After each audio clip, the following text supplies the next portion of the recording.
Gibraltar is steeped in history, inhabited by different people and cultures for thousands of years. The first description of the rock is supposed to have been written by Roman geographer Pomponius Mela around 45 AD. And having lain in the sand for centuries, it is the Roman period that the recently uncovered shipwreck remains date back to. There's a selection of artifacts.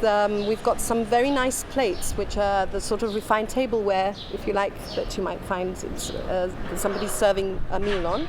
Then we have amphorae, which are what I like to refer to as the tetrabrick of the ancient world, because they would have used these vessels, the sort of vessels you still see around. They're still in use in some places, and they're made of earthenware, and they use them as containers for practically everything, from olive oil to cereals to garum, which is something that the Romans were very fond of.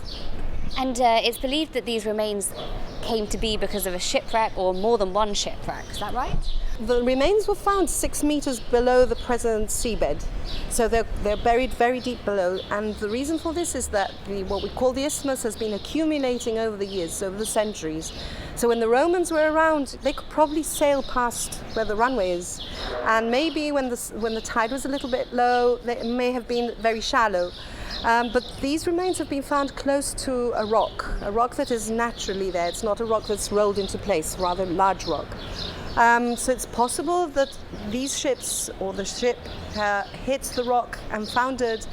But there's sort of telltale signs that suggest that the shipwreck may have happened a little bit further eastwards, and what has washed in towards the area where we found them has been the few bits and pieces that were loose and have found their way into that area. And there was also a human skull found, which kind of makes it a bit more real. That's right. You know, when you talk about a shipwreck, it's easy to get all excited about, what the finds were, what were they carrying and where were they going and all this. But when you actually find human remains, it sort of brings you down to earth a little bit and makes you realize somebody died here. At least one person died in this shipwreck. We're pretty certain that we're looking at a male skull, probably somebody middle-aged. But we know very little else about him, and it was just the skull. We didn't have a lower mandible or anything like that. So what happens now the remains have been found? I know they're being processed by yourselves. Are they going to be sent for more testing? It depends on the item. So the human skull has been scanned, and it's now being kept in cold conditions in case in the future we wanted to take some DNA samples from it.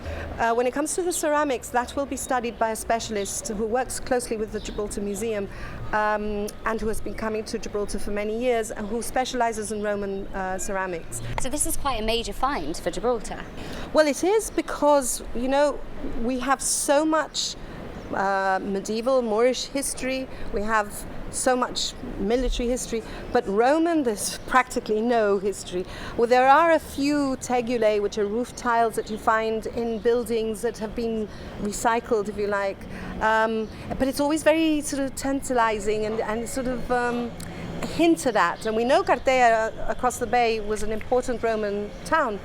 So for Gibraltar to find something like this, and so much of it, is of course very important. And it makes us think that maybe, we have to keep looking, and one day we'll find it. We'll find more Roman.